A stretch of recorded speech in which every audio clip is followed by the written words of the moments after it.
Politicians used to say that John Humphreys or Jeremy Paxman would be the most terrifying interviews that they would ever face. But for the last 25 years, in fact, it's been you, Mumsnet users. Mumsnet! Oh God, I look awful. Got no makeup on, but don't judge me. Mumsnet, 25 years. Mumsnet, happy bloody birthday, you mad bitches. Those are some of the celebrities and politicians wishing Mumsnet a happy 25th anniversary. It is the most popular parenting platform in the UK and has over 8 million users per month. So what is so special about Mumsnet and why has it been so politically active? To talk about this, I'm joined by the author and journalist Helen Joyce, and I'm also joined by an academic, Sarah Pedersen, who wrote a book about Mumsnet. Helen and Sarah, thanks for joining me on Spectator TV. I have to say, I didn't quite realise how embedded it has been into British politics over the last couple of decades. Difficult question, it was very open, but just to start with, could you explain what a role it's had? Oh, it's had a massive role. I think the 2012 general election was actually known as the Mumsnet election because so many politicians from practically every party, including Nigel Farage, went on to Mumsnet and did a chat and tried to persuade the users of Mumsnet to vote for them. What you need to understand is that middle-class women tend to be floating voters, and they tend to make up their mind very, very late, just before they go into the polls. And so 2012, there was a real attempt to seize these women for what was the youthful David Cameron, who was leading a reimagined Conservative Party, the compassionate, caring Conservative Party. And he really went on there, sold himself as a young father, and really performed quite well, actually. But yeah, 2012 was a big time. And politicians have been going on there really ever since. If there is a family related policy, you will find a minister going on there to try and sell it to Mumsnetters. And did you get, I picked up on this in your book, obviously you say that they're floating voters, but values-wise and policy-wise, are there any key themes with Mumsnetters? Yes, I mean, although I say they're floating voters, I think the majority probably would feel that they're on the left wing, somewhere on the left wing.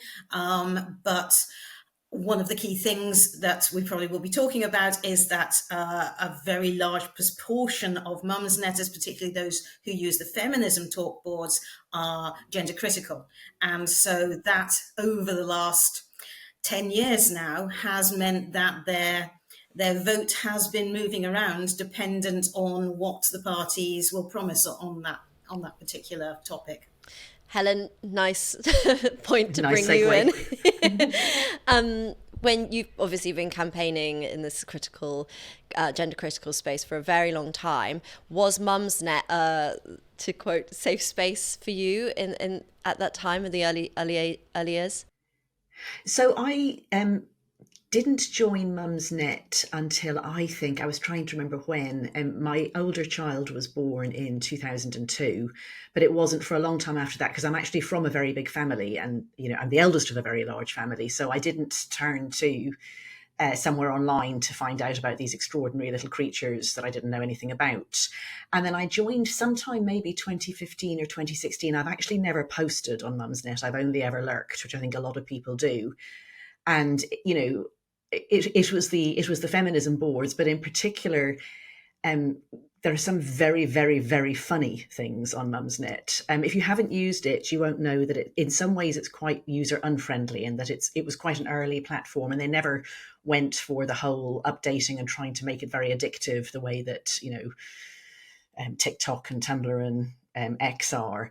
So it's quite text based, but in some ways that encourages people to get quite persona driven and to get into longish and sometimes very entertaining conversations on random things.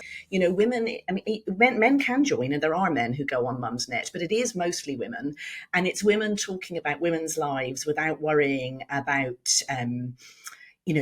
being, let's say, palatable. So I never really got into it for the gender critical stuff, funnily. It was a different reason that I got into that. I was commissioned to write about it.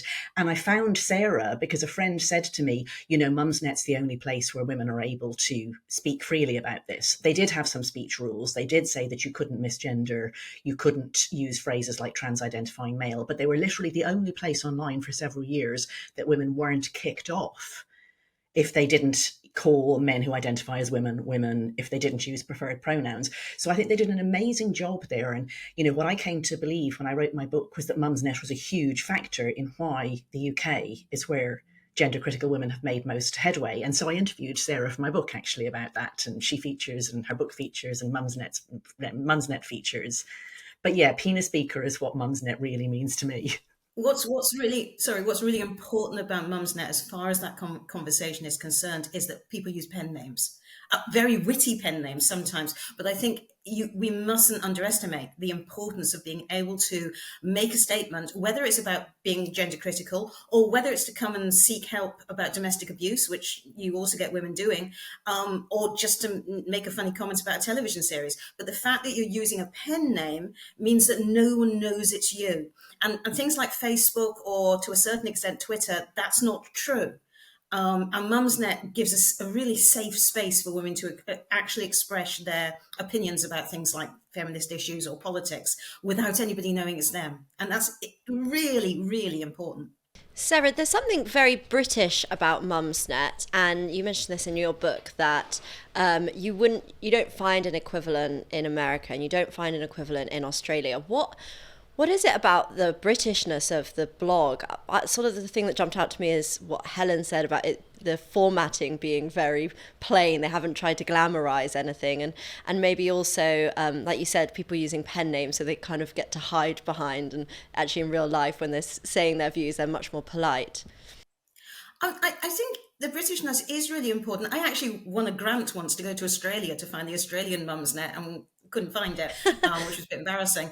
But no, it is British, but actually women from all over the world contribute to Mumsnet. And you really saw that during COVID. You saw women from Italy and France sharing their experiences with their sisters. And it's very much almost like a 70s consciousness raising group in some ways. It's this place where women can go and feel very safe and secure. But also it's small enough because we've got the same kind of cultural values. We can make the same joke about EastEnders and people will get it. So I think that's really important, that it's a safe space, but it's a culture we all share. Helen, I just want to pick up on something you said in your previous answer, that men can be on Mumsnet. I haven't thought about it too much, but my gut reaction is that no, they probably can't. Do you not have a no men allowed rule? They don't. And, men do need sometimes to get information about kids. Anyone can. There's nothing stopping anyone. Like on the internet, no one knows you're a dog, as they say, so who knows who anybody is. Mostly it isn't men. And I think that was incredibly important for the freedom to speak that Sarah talks about. It's not just about anonymity. It's that perennially mothers are underestimated. People like to say that something is mumsy is to say that it is trivial, superficial, uncool. There's a saying somebody told me once when I was younger, and it's often resonated, although my children are great, which is a mother's place is in the wrong. So men mostly don't go there. And if they do, they're going because they want to find out something. They need to know something. Like it might be a single dad, or it might be a dad who, is trying to get help with a specific issue and thinks it's a good place for it. What you don't get is tech bros. So it's a rare online space that isn't dominated by men who are, let us say, condescending towards women and have political opinions, whether they're right or left, that are kind of contemptuous towards women. So, I spend a lot of time on Twitter/X, and I'm happy enough there. But the fact is that there's a lot of men there who do like trolling women, who are extremely rude to women, who harass women, who send them dick pics and, DMs and that sort of thing. And Mumsnet was a place that you and it is still a place you just really don't expect that. Those men don't go there.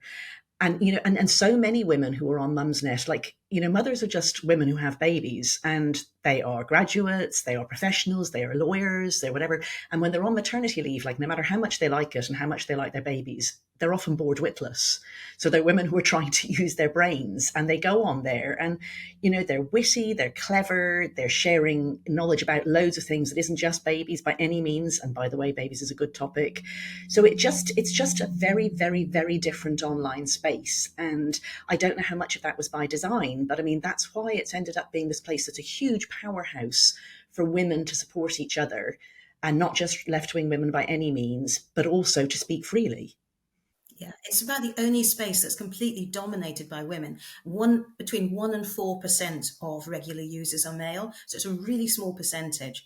If you look at Wikipedia, about 20% of the writers in Wikipedia are female, and about 20% of the biographies are female. Because you can see that's an incredibly dominated male space. Mumsnet is about the only place I can think of which is so dominated by women. I have I wanted to read the first line of your book, Sarah, because I did find it very funny. Contrary to popular opinion amongst some sections of Twitter, women do not lose the ability to think once they have a baby. And did you find when you were writing this book that people have often underestimated the power of Mumsnet? Because there's a slight contradiction in that politicians have been quite opportunist in trying to harness the mum's vote through Mumsnet. Mumsnet is incredibly powerful. It's powerful in a word of mouth kind of way. At one point, somebody came on and said, "Oh, this baby's bottom butter that's really cheap in Asda or wherever it was. I've been using it on my face and it's absolutely fantastic." And within 24 hours, the country sold out of this stuff. So it's really influential just in little things like that, which is, of course, why the politicians go on there, because they think, well, if it's that influential, maybe I can persuade people to vote for me. But Mumsnet also does these enormous campaigns that actually pay off. So I think it was 2011, they did a campaign about miscarriage care. And this campaign came from users, and the users were talking about the way in which that if you miscarried at that time in an NHS hospital, you would be put into a ward with mothers and babies, thus doubling the distress that you were feeling. And so Mumsnet ran this enormous campaign, and of course, being very influential at the time with the general election coming up, asking for things to be changed. And the NHS changed its guidelines about miscarriage care. So it's really influential, and it runs campaigns, but the campaigns come from the discussion boards. And I think I read somewhere that they're very specific with who can advertise with them. So they refused to allow Nestle to advertise on Mumsnet based off of them over. Maybe you can fill in the gaps. It was to do with the baby milk campaign. Yeah. It's the marketing of baby milk out with UK, especially in Africa, and so they don't take adverts from that, and I believe at least they didn't take adverts from McDonald's. So they are very, very careful about that. Having said that, of course, as the site became more gender critical, it also really got hit by advertisers pulling out. There were demands around sort of 2019, 2020. A lot of pressure was put on Mumsnet because it was allowing this freedom of speech, because it was allowing gender critical discussion. You started to have advertisers pull out. And Helen, do you think it was the CEO, Justine Roberts, who has basically led the charge on how Mumsnet is designed, and especially with the resistance in the gender critical stuff? Or do you think maybe it's the mums themselves? It seems like a very democratic platform. I mean, I don't know Justine personally. I have talked to her, and she invited me on for a book launch, like a live book launch during lockdown, shortly after my book came out. So I don't feel I can answer really for her. But what I can say is that she clearly has a spine. 2019, 2020 was exactly when a lot of people who really do know a lot better decided that any woman who expressed the slightest concerns about the idea that men can be women, like that those women were basically fascists. And she just didn't take it. And then she set a a rule that made nobody happy, which was that you weren't allowed to use what either side thought of as a slur. You weren't allowed to call women cis. You weren't allowed, like CIS, which is meant to be the opposite of trans. But you also weren't allowed to just misgender and, call trans women men, which has become very common now on Twitter since Elon Musk took it over. But at the time, that was enough, that it meant that you could have conversations. And then she stuck with that while people were pulling out advertising, but also talking about her and talking about Mumsnet as if, honestly, as if they were all going to start marching in goose step or something at this point. It was absolutely extraordinary. If you weren't there to watch it, and by this time I was alert, I was expecting her to fold, I have to say. And she didn't. And I think, why would that be? She must have a spine personally, but also, Sarah's description of how it runs, it was, democratic's maybe not the right word because it's not about voting or anything like that. It's about really understanding her users, understanding her demographic, listening to them, letting them lead. And I just think it's a really impressive model that I can't think of anything exactly like it anywhere else in either real life or online. Justine Roberts, at the time, I think still is, the only UK person to be a victim of swatting. So swatting is where it's a very American thing, and it's where somebody rings the police and says there's an armed man in the house, and they gave Justine Roberts' address. And the armed police then arrived at the address, and I believe her husband was like taking the bin out or something. And she's the only person that's ever happened to in the UK. So she was putting not just her livelihood online. It's extraordinary. I just want to ask you, lastly, Sarah and Helen, if you have any ideas as well. Which were the most successful politicians with Mumsnet, and which were the least successful politicians? It's really interesting, but female politicians have gone down very badly on Mumsnet. The question from about 2016, 2017 has been, can you define a woman? And you've seen very, very successful politicians really, really come down badly, refuse to respond, try and sort of push the question away, and that's gone down badly. I hate to say it, Boris Johnson performed incredibly well. But, I think that there's been a whole variety of politicians who have performed well by taking Mumsnet as seriously. If you just go on there with the name of your favourite biscuit, it's going to go really badly for you, because Mumsnetters are incredibly educated people who really go out of their way to research a subject. And they're going to ask you a question about subsection C on page 7 of some bill you're sponsoring. They do not actually want to know about your biscuit. I didn't watch them, but I think that until it came to the "what is a woman" question, then I started paying attention, and not just politicians, but lots of other people made total and utter fools of themselves.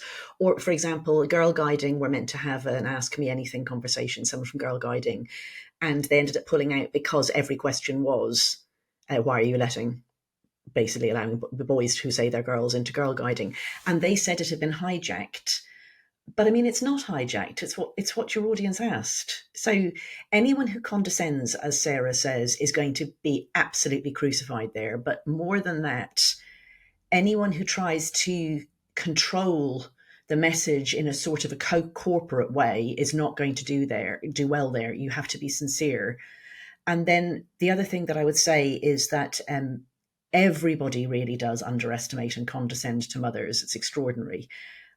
Most of the people that we're speaking to are mothers, in fact, but we don't think about that in the public place. But in Mumsnet, you remember that they're your mother. And people are so condescending to mothers. So anyone who goes in there talking down and not understanding that the questions about what's your favourite biscuit and that are in jokes, and thinks that, it's there, pat, that person will wish they had never been born and will just go down like a lead balloon. Be haunted by Mumsnet. Yeah, absolutely. Helen and Sarah, thank you very much for joining me on Spectator TV.